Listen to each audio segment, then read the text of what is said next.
Hello दोस्तों, जैसा कि हमें पता है कि हमारा 28 तारीख को एमबीए के पहला पेपर है कॉमन का और वो है सीआई का। हम पहले देखते हैं इसमें सीआई का यूनिट 1 का हम रिवीजन करते हैं, क्विक रिवीजन जो हम काफ़ी जल्दी करने की कोशिश करेंगे। बहुत शॉर्ट शॉर्ट में हम सारी चीज़ों को देखेंगे। इसमें हमारा पहला टॉपिक है इनोवेशन। देखो इनोवेशन होता क्या है। इनोवेशन का सीधा सीधा मतलब है कि किसी नई प्रोसेस या नई टेक्निक या नए आइडिया को एस्टेब्लिश करने के बाद में हम अपनी कोई नई वैल्यू क्रिएट करते हैं किसी प्रोडक्ट या सर्विस की, उसी को हम इनोवेशन कहते हैं। हमारी क्रिएटिविटी और इनोवेशन के बीच में डिफरेंसेस क्या है। क्रिएटिविटी जो होती है वो हमारे माइंड की पहली उपज होती है, मतलब हमारे माइंड में चलने वाला कोई न्यू आइडिया को हम क्रिएटिविटी कहते हैं। और जब तक हम मतलब इम्प्लीमेंट करने के बाद उस आइडिया को जो एक एक्शन या रिजल्ट निकल कर आता है, उसी को हम इनोवेशन कहते हैं। क्रिएटिविटी हमारे माइंड में फर्स्ट टाइम आती है, इनोवेशन एक उस क्रिएटिविटी का या उस आइडिया का एक फिजिकल रूप है।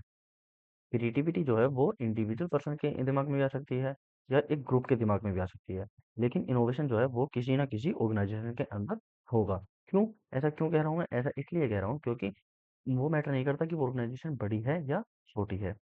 अब मैं इसलिए क्यों कह रहा हूँ कि ऑर्गेनाइजेशन के अंदर होगा, इसलिए होगा क्योंकि कोई भी प्रोडक्ट या सर्विस होता है वो ऑर्गेनाइजेशन के अंदर ही इम्प्लीमेंट होता है या हम उसको इंट्रोड्यूस करते हैं।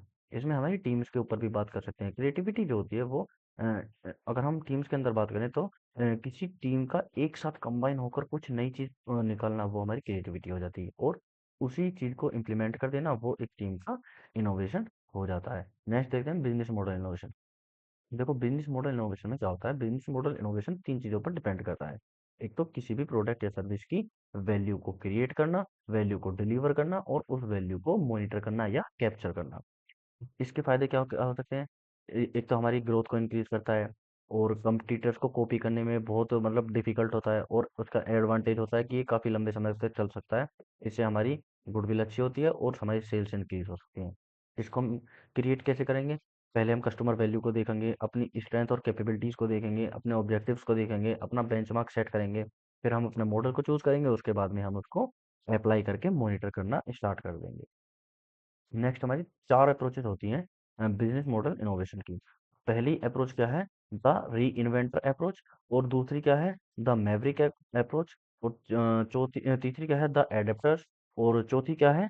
The adventures. देखो द रीइन्वेंटर अप्रोच का क्या मतलब होता है कि अपने प्रोडक्ट या अपनी सर्विस के अंदर हम जब ऑर्गेनाइजेशन के अंदर रहकर कुछ नया इन्वेंट करते हैं, तो या अपने प्रोडक्ट या सर्विस को री इन्वेंट करते हैं, तो उसको री इन्वेंटर अप्रोच कहते हैं। एडेप्टर अप्रोच क्या होती है? एडेप्टर अप्रोच में होता है जब हम किसी और का देखकर किसी और की इनोवेशन को देखकर उसको एडेप्ट करते हैं, तो वो हमारा एडेप्टर अप्रोच होती है।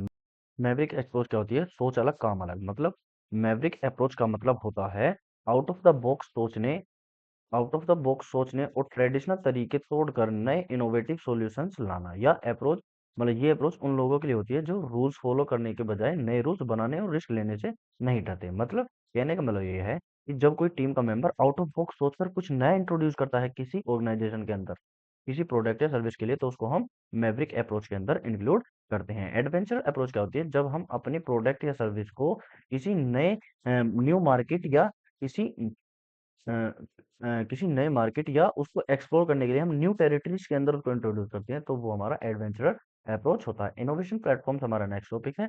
इनोवेशन प्लेटफॉर्म्स क्या होते हैं? इनोवेशन प्लेटफॉर्म्स वो प्लेटफॉर्म्स होते हैं जिनके ऊपर जाकर हम इनोवेशंस को क्रिएट करते हैं।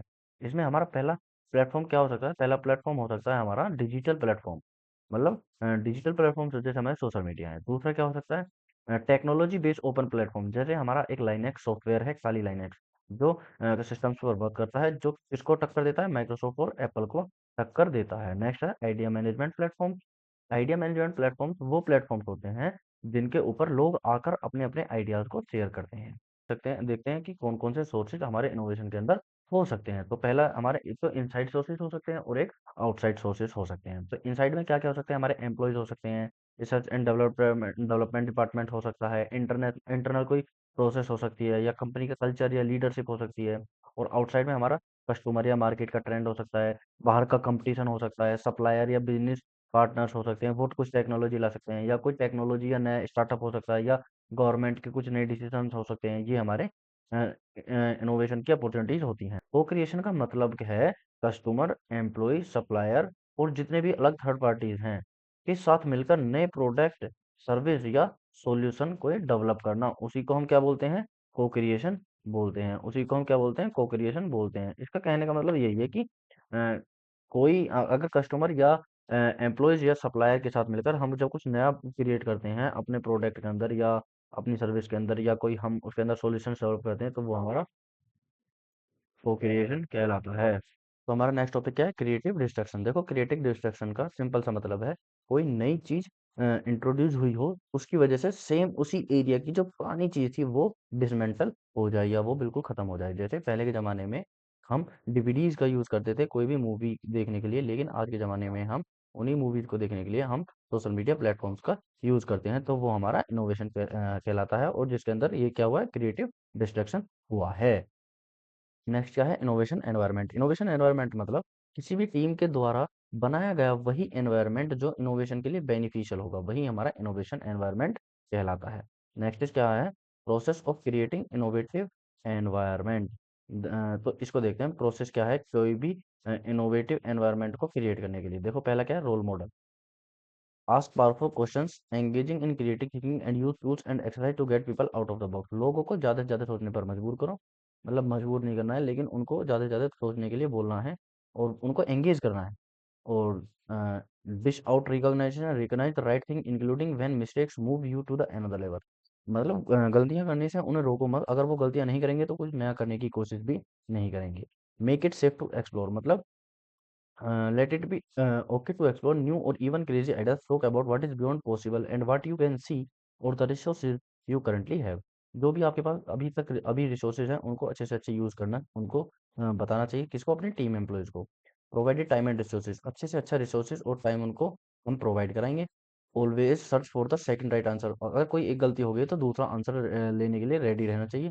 मेक इट अ गोल और स्ट्रेटेजी, मतलब कोई स्ट्रेटेजी या गोल हमेशा एक प्रिपेयर रहना चाहिए हमारा। तो नेक्स्ट टॉपिक हमारा सेवन सोर्सेज ऑफ इनोवेशन, जो पीटर डकर के द्वारा दिए गए थे। इसमें हम इनके सेवन सोर्सेज देखते हैं क्या क्या है। देखो जैसे इसमें अनएक्सपेक्टेड अकरेंस, मतलब कोई भी प्रॉब्लम कभी भी हो जाए तो उसके लिए जो हम नया इनोवेशन करते हैं वो हमारा अनएक्सपेक्टेड अकरेंस, मतलब अकरेंसेस होते हैं। नेक्स्ट है हमारा जैसे इनकंग्रेटिव। इनकंग्रेटिव का मतलब होता है जैसे हमारे पास मार्केट तो है, डिमांड भी है, लेकिन उसके बीच में जब कोई स्कोप आ जाए, सॉल्यूशंस भी हैं, लेकिन उसके बीच में कोई ऐसा हमें मौका मिल जाए कि वो हम उसमें कुछ इनोवेट कर सके। जैसे कि अगर हॉस्पिटल के अंदर एक मरीज गया लेकिन वहां पर डॉक्टर अवेलेबल नहीं था, तो उसको फोन करके या हम उसको मेल करके या टेली कम्युनिकेशन करके, मतलब वीडियो कॉन्फ्रेंसिंग करके हम उसकी उससे बात कराएं और वो अपनी प्रॉब्लम्स को बताए और वो उसका सॉल्यूशन प्रोवाइड करा दे, तो इसको हम इनकॉग्रेटिव की उस कैटेगरी में डालेंगे। नेक्स्ट है प्रोसेस नीड्स।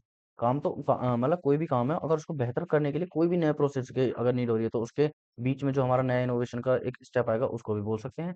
नेक्स्ट है इंडस्ट्री एंड मार्केट चेंजेस। जैसे जैसे इंडस्ट्री और मार्केट चेंजेस हो रहे हैं उसमें नए नए इनोवेशंस आते रहेंगे। नेक्स्ट आता है डेमोग्राफिक चेंजेस। डेमोग्राफिक चेंजेस का मतलब क्या है, जैसे जैसे जनरेशन चेंज हो रही है और पॉपुलेशन इंक्रीज हो रही है तो उस हिसाब से नए नए इनोवेशंस होते रहेंगे। चेंज इन परसेप्शन का मतलब है प्रेफरेंस, किसी की प्रेफरेंस या किसी की सोच में बदलाव हो तो उस हिसाब से। न्यू नॉलेज मतलब कुछ नई नॉलेज। तो ये हमारे सेवन सोर्सेज हो गए हैं। तो नेक्स्ट टॉपिक हमारा इनोवेशन स्ट्रेटेजी। इनोवेशन स्ट्रेटेजी का मतलब होता है एक ऐसा रोड मैप जो हमारे फ्यूचर के गोल को प्राप्त करने के लिए, गेट करने के लिए बेनिफिशियल होगा, उसके लिए एक रोड मैप तैयार करना। देखो किसी भी प्रोसेस को करने के लिए हमारे पास 5 स्टेप्स होते हैं, मिनिमम मिनिमम 5 स्टेप्स जरूरी होते हैं। तो इसमें पहला स्टेप क्या हो जाता है, हमें पर्पस पता होना चाहिए, उसकी कैटेगरी पता होनी चाहिए, उसके अल्टरनेटिव्स होने चाहिए, अल्टरनेटिव्स का मेजरमेंट होना चाहिए, और फिर मॉनिटर और मतलब अप्लाई और मॉनिटर होना चाहिए। हमारे 5 प्रोसेस के स्टेप्स होते हैं। तो हमारे इनोवेशन स्ट्रेटेजी के भी ये 5 स्टेप्स रहेंगे प्रोसेस के अंदर। नेक्स्ट क्या है, सर्विस इनोवेशन। मतलब अभी तक जितना भी हम बात कर रहे थे वो इनोवेशन की बात कर रहे थे। नेक्स्ट आता है हमारे सर्विस के अंदर, जब हम कुछ नया इनोवेट करते हैं तो वो हमारा सर्विस इनोवेशन कहलाता है। नेक्स्ट हमारा आता है area of innovation in service. मतलब इनोवेशन के सर्विस के इनोवेशन करने के एरिया कौन कौन से होते हैं। देखो द सर्विस, जैसे ओला ओला वगैरह हो गया, उनमें कुछ नया लाना। द क्लाइंट इंटरफेस, जब हम क्लाइंट सर्विस होती है, क्लाइंट सर्विसेज होती हैं उनके अंदर कुछ नया लेकर आना। डिलीवरी सिस्टम्स होते हैं जैसे ओला जोमेटो वगैरह, इनके अंदर कुछ नया लेकर आना। टेक्नोलॉजी सर्विसेज होती हैं कुछ, जैसे टीसीएस वगैरह देती हैं हमें, उनके अंदर कुछ नया लाना। और टेक्नोलॉजी ऑप्शन ये सेम वगैरह सेम है। और next topic is design led innovation. इससे क्वेश्चंस बन सकते हैं 2 या नंबर या 5 नंबर में, मतलब 5 नंबर वाले में भी और 10 वाले में भी। तो डिजाइन लेड इनोवेशंस क्या होते हैं, डिजाइन लेड इनोवेशन सिर्फ डिजाइन के अंदर चेंज करना नहीं होता, इसका मतलब होता है कि कस्टमर जो चाह रहा है उसके हिसाब से हम कुछ नया इनोवेशन करें, वो डिज़ाइन लेड इनोवेशन होता है। इसमें सिर्फ हम टेक्नोलॉजी के ऊपर निर्भर नहीं करते हैं, इसमें फोकस नहीं करते हैं, हम इसमें ह्यूमन एक्सपीरियंसेस के ऊपर भी फोकस करते हैं और उनकी जो प्रॉब्लम्स हैं उनके सॉल्विंग के ऊपर हम प्रायोरिटी देते हैं। ये हमारा डिज़ाइन लेड इनोवेशन होता है। देखो नेक्स्ट टॉपिक हमारा इम्प्रोवाइजेशन। इम्प्रोवाइजेशन का मतलब होता है जब कोई हमें प्रॉब्लम हुई एट अ पॉइंट पर हमने कुछ नया आइडिया लेकर आए या कुछ नया इनोवेशन लेकर आए, वही हमारा इम्प्रोवाइजेशन कहलाता है। नेक्स्ट हमारे प्रिंसिपल्स क्या है इम्प्रोवाइजेशन के, देखो कॉन्फिडेंट रहना है, कोलैबोरेट रहना है, टीम के साथ मतलब टीम सुनना है ध्यान से, अपना मोमेंटम और एनर्जी को अच्छा रखना है, स्पेस क्रिएट करना है ताकि हम अच्छे से सोच सकें। ये हमारा यूनिट 1 का फुल रिवीजन।